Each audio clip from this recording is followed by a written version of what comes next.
And the journey here was much better than I expected.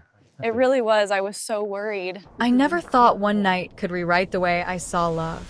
But here we are. Before I tell you how everything fell apart, make sure you're subscribed, because stories like this remind us just how fragile trust really is.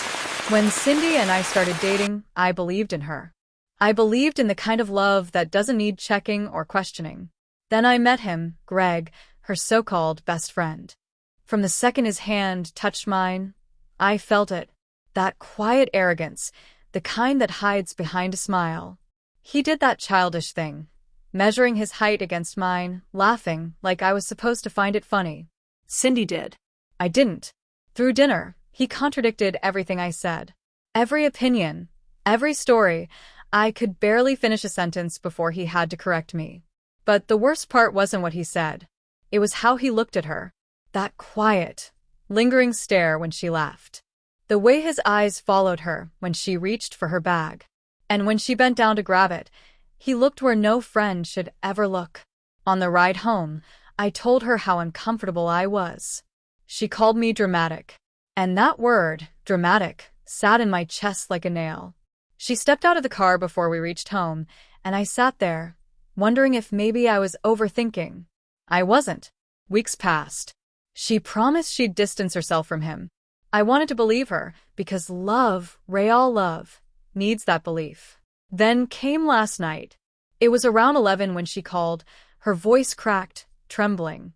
She said, "Don't be mad, but Greg tried to kiss me." In that moment, something inside me stopped. Not from anger, just from exhaustion.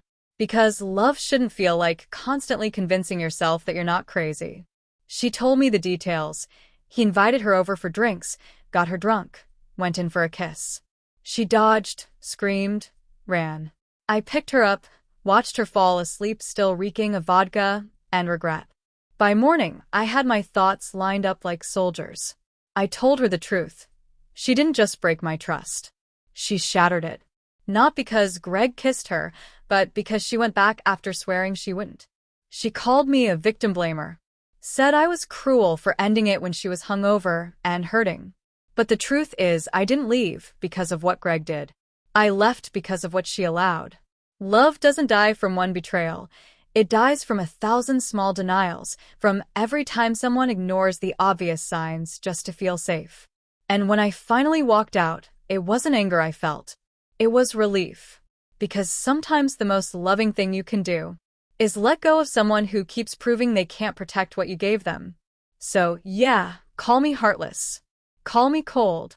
But at least I kept my self-respect intact. And if you've ever had to walk away from someone who confused loyalty with convenience, you already know. Thanks for listening.